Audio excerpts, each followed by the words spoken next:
going to read some questions because I couldn't memorize all of them. In the book, E.R. Haas and Kent Maxon, they talk about 4 points of places where people start that almost guarantees failure. And I think that for a lot of people watching this, they may actually want to understand, okay, wait a minute here. I'm just about to embark onto something. I want to make sure that I'm doing this the right way. So I'm going to read the point number 1, and you're going to be able to tell us why it's not going to work. So point number 1 goes as this. You are about to spend a large amount of time, effort, and resources on something that has no clear defined vision behind it, outcome, or intention. Why is this the wrong starting point, Michael? Well, golly, just watch the news. You see, that's going on all the time. It's just they start throwing a bunch of money at something, and they're really not clear about what we're going to do, where we're going to go with this, what is it we're going to really do, and how do we know if it's going to work? How would you have any kind of standard of measurements? Yeah. How do we know when we're halfway there, or let alone how do we know when we're actually all the way there? Without a clear vision of where it is that you're going to go, it's just a good idea. It may be an exciting idea. It may have a lot of appeal for you. But until you can really say, okay, I am excited about it, and I know specifically the outcome that we are working for. I know specifically the steps that we're going to take in order to achieve that. What you really do is you really set yourself up for failure. There is no other way to describe it. It's a failure because people get caught up in perfectionism, and people who get caught in perfectionism at some level don't have a standard of excellence, a standard of measurement. It's just something that they go off and do, and they hope it's going to turn out right.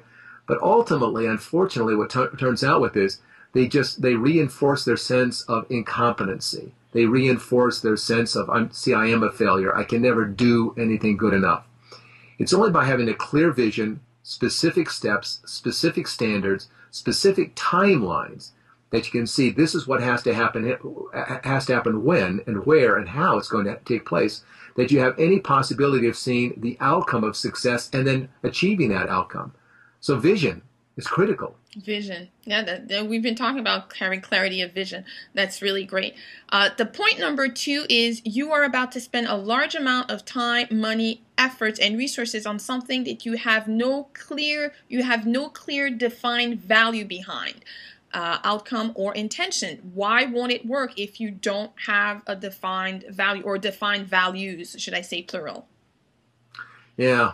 The reason with that is you don't care. You hear a lot of people in business and network marketing and so on. I was just actually going to say that.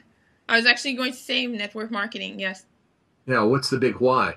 And again, earlier, like we talked about, money is a facilitator. It's not the outcome. It's not really what it's really all about. So people get kind of caught up in the money, but they don't really have a very clear idea of what it's all about. And really, again, going back from vision, you got to pull it back into the values of, well, why am I doing this?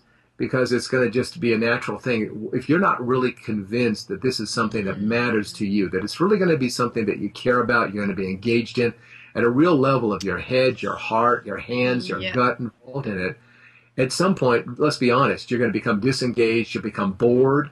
And once you become bored, what are you going to do? You're going to look for something else and you're going to drop it like a hot rock as if it never even existed. Absolutely. This is so well said. And I actually want to go back on that because I don't want people to think who are in direct sales or multi-level marketing that it's a bad thing, because inside the Success on Purpose, you have a great example, Gail, who at a very young age, her mom was in a sort of a beauty company around direct sales. And at a very young age, she knew her role in life, she was going to be one of those super top sellers in a network marketing company. And that's exactly what she achieved with her life. She was right on purpose, but she knew exactly why she was doing it. It was for much more than just a couple $100s a month. This was a driving force in her life.